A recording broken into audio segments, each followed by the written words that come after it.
இனிமையான நண்பர்களே, அன்புள்ளம் கொண்ட சொந்தங்களே, அனைவருக்கும் வணக்கம். தென் மண்டலமும் டெல்டா மண்டலமும் எப்பொழுதும் அண்ணா திமுகவின் கோட்டையாக இருந்திருக்கிறது. வடக்கு பகுதி எம்ஜிஆரையும் ஜெயலலிதாவையும் கைவிட்ட நேரத்தில் தென் மாவட்டமும் டெல்டா மாவட்டங்களும் தான் அண்ணா திமுகவில் எம்ஜிஆருக்கும் ஜெயலலிதாவிற்கும் கை கொடுத்தது. என்றைக்கும் தென் மண்டலமும் டெல்டா மண்டலமும் அண்ணா திமுகவின் கோட்டையாக விளங்கி கொண்டிருக்கிறது. ஆனால் இந்த தேர்தலில் அந்த கோட்டையில் ஓட்டை விழுந்துவிட்டது. காரணம் சசிகலாவுடைய அரசியல் வருகை. Sasikala silent game changer. மௌனமாக அண்ணா திமுகவின் கோட்டையில் ஒரு பெரிய சேதாரத்தை ஏற்படுத்தி விட்டார் என்று அரசியல் விமர்சகர்கள் கூறுகிறார்கள். எடப்பாடி பழனிசாமி அண்ணா திமுகவின் தலைமை பொறுப்புக்கு வந்ததற்கு பிறகு முதலில் சசிகலாவை ஓரங்கட்டினார். அதற்கு பிறகு டிடிவி தினகரன், ஓ பன்னீர்செல்வம் உள்ளிட்டவர்களை ஓரங்கட்டி அண்ணா திமுகவின் தனி பெரும் தலைவராக தன்னை வளர்த்து கொண்டார் எடப்பாடி பழனிசாமி. அப்படி வளர்த்து கொண்ட எடப்பாடி பழனிசாமி அவர்களால் தென் மாவட்டங்களில் கோலேற்ற முடியவில்லை. காரணம், ஜெயலலிதா அதிகாரத்திற்கு வந்த நாள் முதலாக இன்று வரை அண்ணா திமுகவில் முக்குளத்தோர் சமூகத்தின் அடையாளமாக சசிகலா இருந்திருக்கிறார். அவரோடு ஓ பன்னீர்செல்வம் இருந்திருக்கிறார். இன்றைக்கும் அண்ணா திமுகவில் தென் மாவட்டத்தில் பெருவாரியான மக்களான முக்குளத்தோரின் அடையாளமாக சசிகலா இருக்கிறார்.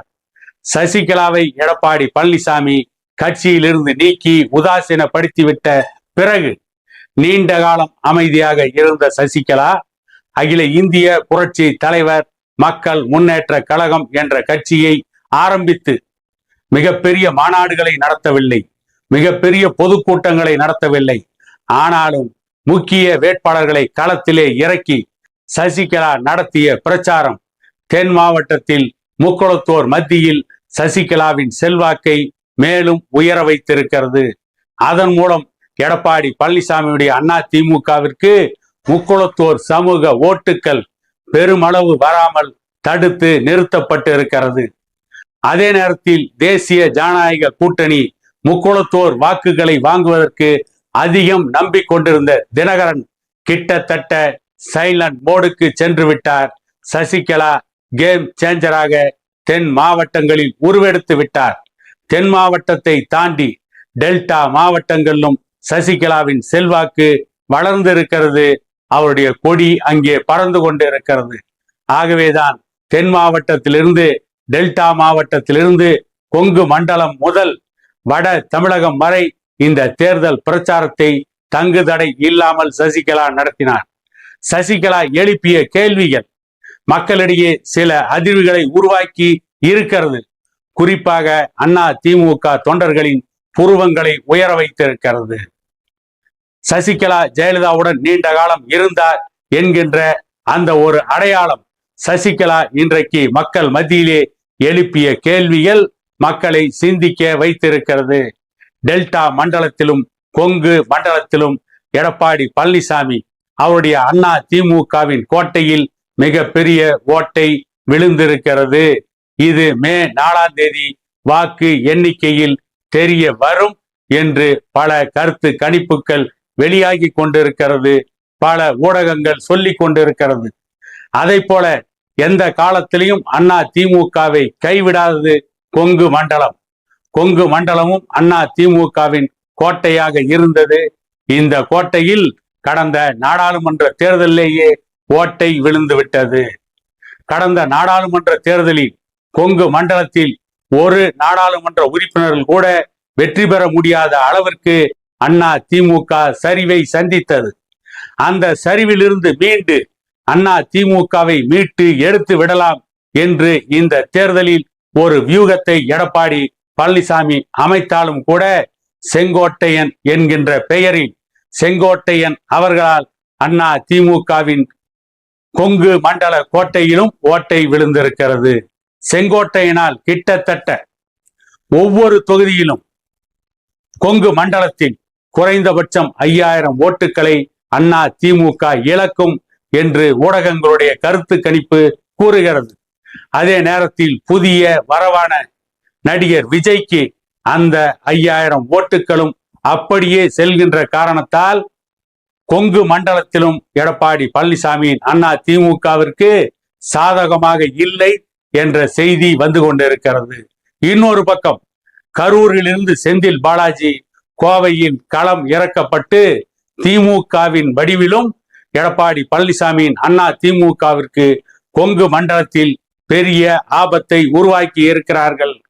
ஆகவே கொங்கு மண்டலம் அண்ணா திமுகவின் கோட்டை என்று சொல்லக்கூடிய நிலைமை மாறி அந்த கோட்டையில் ஒரு மிகப்பெரிய ஓட்டை விழுந்திருக்கிறது. அண்ணா திமுகவின் செல்வாக்கு மிக்க பகுதிகளான தென் மண்டலம், டெல்டா மண்டலம், கொங்கு மண்டலம் இவை அனைத்தும் எடப்பாடி பழனிசாமிக்கு எதிராக இருக்கின்ற நிலையில் வட மாவட்டங்கள் சாதகமாக இருக்கிறதா என்று கேட்டால் எடப்பாடி பழனிசாமி அமைத்த கூட்டணி பொருந்தா கூட்டணியாக மாறிவிட்டது. வட மாவட்டங்களில் பாட்டாளி மக்கள் கட்சி உடையாமல் சிதறாமல் அண்ணா திமுக கூட்டணிக்கு வந்திருந்தால் எப்படி 2021ஆம் ஆண்டு சட்டமன்ற தேர்தலில் அண்ணா திமுக படுதோல்வியை சந்தித்தாலும் அண்ணா திமுகவின் கௌரவத்தை வட மாவட்டங்கள் காப்பாற்றியதோ அதை போல இந்த தேர்தலிலும் எடப்பாடி பழனிசாமியின் அண்ணா திமுகவை, எடப்பாடி பழனிசாமியின் கௌரவத்தை வட தமிழகத்தில் பாட்டாளி மக்கள் கட்சி கூட்டணி காப்பாற்றி இருக்கும். ஆனால் எடப்பாடி பழனிசாமி மருத்துவர் ஐயாவை மதிக்காமல் அவரோடு கூட்டணி பற்றி முதலில் பேசி அவரை கூட்டணிக்கு கொண்டு வராமல் அன்புமணி அவர்களை மட்டும் தான் தோன்றித்தனமாக கூட்டணியில் இணைத்து எடப்பாடியில் நடந்த பிரச்சாரத்தில் அன்புமணிதான் பாமக என்கின்ற அளவில் எடப்பாடி பழனிசாமி பேசியது வன்னியர் சமூக மக்களிடம் பேர் அதிர்ச்சியை உருவாக்கியது. ஆகவே வட தமிழகத்தில் வன்னியர் சமூகத்தின் ஓட்டுக்கள் 2021ஆம் ஆண்டு சட்டமன்ற தேர்தலில் எடப்பாடி பழனிசாமியின் அண்ணா திமுகவிற்கு கிடைத்ததை போல கிடைக்காது. இங்கேயும் வன்னியர் சமூகத்தின் ஓட்டுக்கள் பெருமளவு எடப்பாடி பழனிசாமியின் அண்ணா திமுகவிற்கு எதிராகத்தான் இருக்கிறது. ஆகவே இந்த தேர்தல் அண்ணா திமுகவிற்கு சாதகமாக இல்லை என்ற செய்திதான் வந்து கொண்டு இருக்கிறது. என்ன நடக்க போகிறது என்பதை மே 4ஆம் தேதி வாக்கு எண்ணிக்கையில் தெரிந்துவிடும் என கூறிக்கொண்டு மீண்டும் ஒரு காணொளியில் உங்களை சந்திக்கும் வரை உங்களிடமிருந்து விடைபெறுவது உங்கள் எடப்பாடி துரைசாமி.